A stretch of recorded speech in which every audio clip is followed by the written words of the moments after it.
pemirsa, sebelum saya menyampaikan firman Tuhan untuk saudara-saudara sekalian, saya menyanyikan sebuah pujian yang pas untuk kondisi kita sekarang ini. Dan nyanyian didasarkan pada Ayub pasal 38 ayat 7 yang menyatakan bahwa ketika Ayub dalam kesulitan dan pergumulan, ada bintang-bintang yang menyanyi untuk kemuliaan nama Tuhan.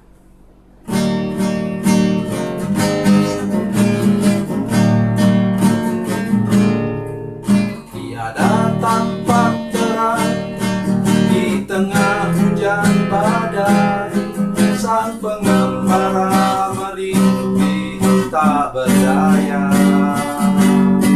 Tinggal satu harapan, bila bintang bersinar, menunjuk kepada jalan yang benar.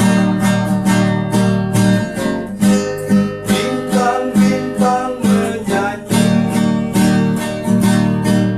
nyanyian surgawi, membangkitkan nikmat hidup ini 1000 tahun lagi.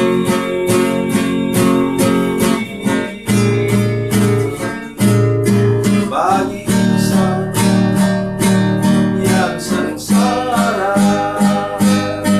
hidupnya hari ini.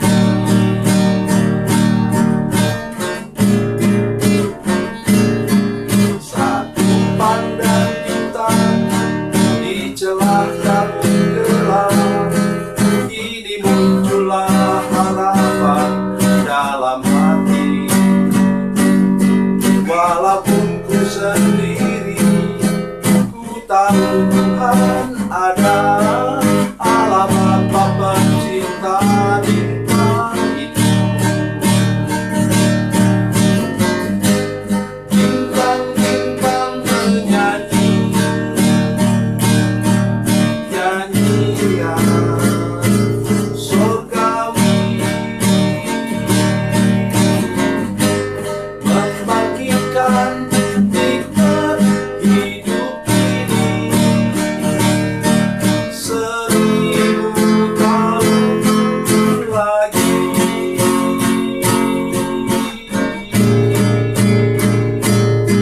Bagi insan yang sengsara, hidupnya hari ini.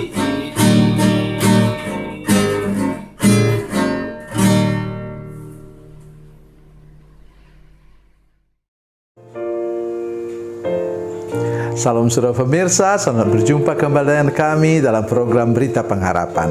Saudara pemirsa, hari ini kita akan merenungkan sesuatu tentang mujizat Tuhan. Ingat, mujizat itu bisa terjadi, Tuhan menciptakan yang tidak ada menjadi ada. Tetapi ada waktunya, nanti kita akan dengar sebentar bagaimana Tuhan memanfaatkan sesuatu yang nampak seperti sisa untuk mengadakan pelipat gandaan dan terjadilah mujizat yang luar biasa. Mari kita berdoa sebelum kita lebih jauh mendengarkan firman Tuhan ini. Bapa, dalam nama Yesus kami mengucap syukur. Tuhan, ada firman-Mu yang ajaib dan luar biasa kami dengar sebentar. Buka pikiran hati kami dengan kuasa Roh Kudus, supaya kami dapat mengerti firman Tuhan dengan tepat dan benar, dan menjalani hidup ini dengan langkah mujizat demi mujizat di hadapan Tuhan. Dalam nama Yesus kami berdoa. Haleluya. Amin. Saudara pemirsa, mari kita membaca firman Tuhan hari ini dari Perjanjian Lama. Perjanjian Lama, saudara sekalian, dari 2 Raja-Raja pasal 4. 2 Raja-Raja pasal 4 ayatnya yang ke-5 sampai 7. 2 Raja-Raja pasal 4 ayat 5 sampai 7.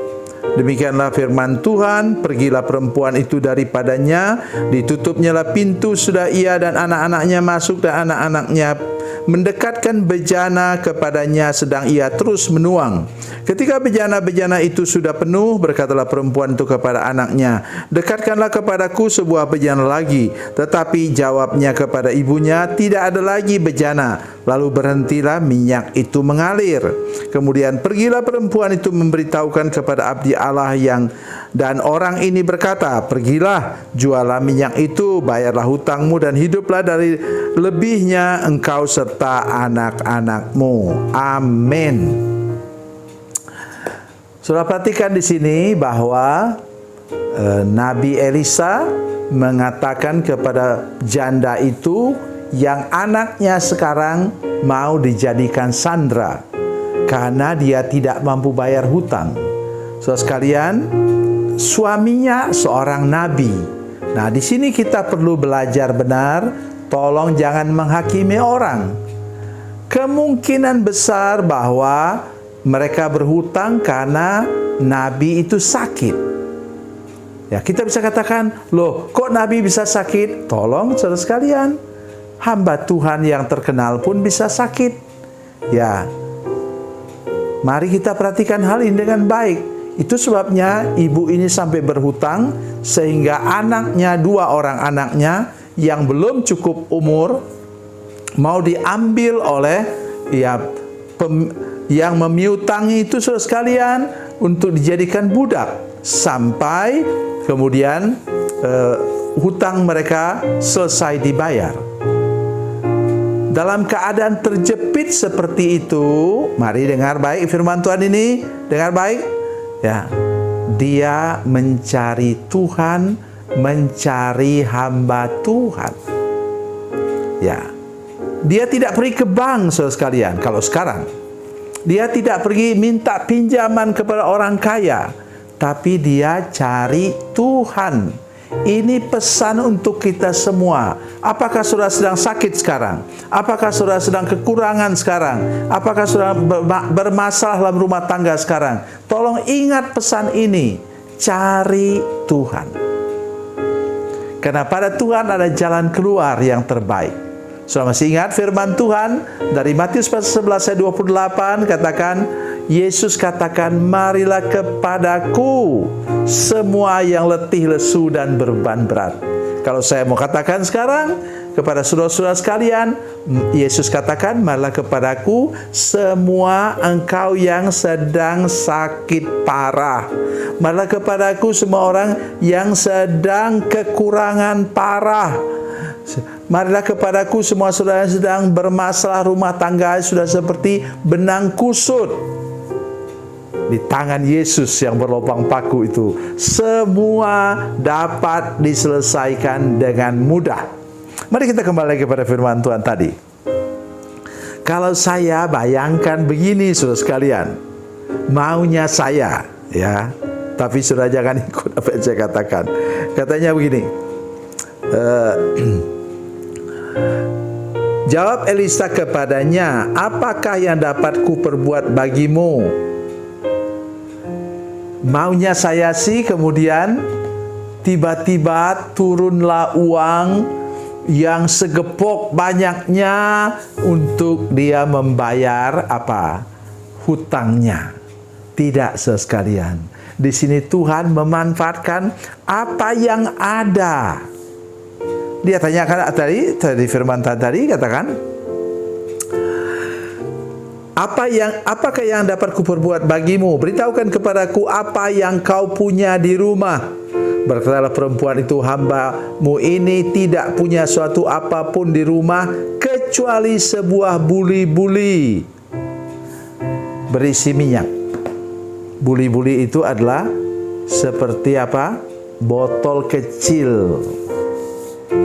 Mungkin itulah untuk mereka bikin roti, mungkin sudah sisa-sisa semua, sudah habis. Karena itu tadi penyakit suaminya. Dan Tuhan memanfaatkan apa yang ada pada kita. Itu saya ingin bicara kepada kita juga tentang talenta.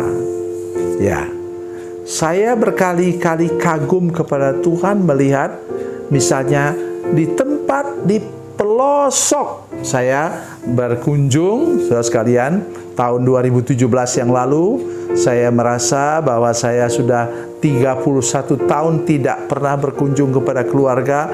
Pihak ibu saya dari kiri Kapuas, pihak ayah saya dari kanan Kapuas. Saya pergi berkunjung ke sana. Ya, saya bawa adik saya, adik perempuan saya, karena dia lebih banyak kenal orang daripada saya. Kemudian kami pergi kunjungi semua orang. Dan saya kagum, saudara sekalian. Kagumnya apa? Sampai di pedalaman-pedalaman pun orang sudah pakai keyboard. Ya, ada saja yang pintar main keyboard, saudara sekalian. Sehingga saya sampai rasa malu. Ada satu tempat kami pergi ke sebuah kampung, saudara sekalian, di mana mereka punya keyboard yang jauh lebih bagus daripada saya punya. Wah, luar biasa. Maksud saya, setidak-tidaknya mereka punya gitar. Memanfaatkan apa yang ada itu untuk pelayanan pekerjaan Tuhan.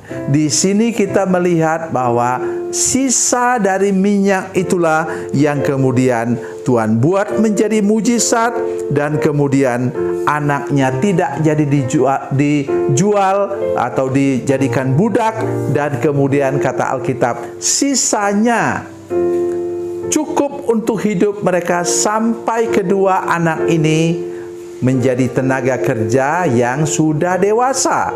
Luar biasa Tuhan.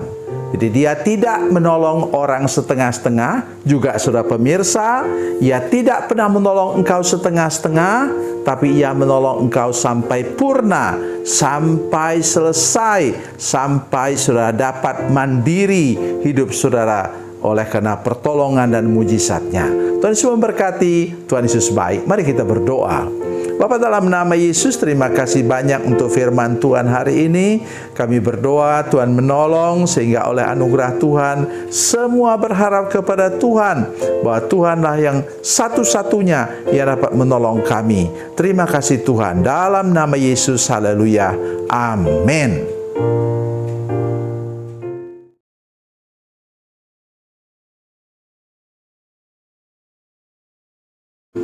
Salam saudara pemirsa, mengakhiri program ini, saya mohon kepada saudara-saudara pemirsa sekalian untuk bila saudara menyaksikan program ini melalui channel YouTube, maka tekan subscribe dan bunyikan lonceng. Dan bila saudara menyaksikan program ini melalui channel Facebook, maka tolong saudara-saudara sekalian tekan like dan juga komen. Dan demikian pula bila sudah menyaksikan program Makanan Bergizi hari ini yang tertulis, maka tekan yang sama juga, tekan like dan tekan komen. Dan tolong saudara-saudara sekalian untuk membagikan program ini, share program ini di channel saudara-saudara sekalian, supaya lebih banyak lagi orang diberkati melalui program ini. Tuhan Yesus memberkati, Tuhan Yesus baik.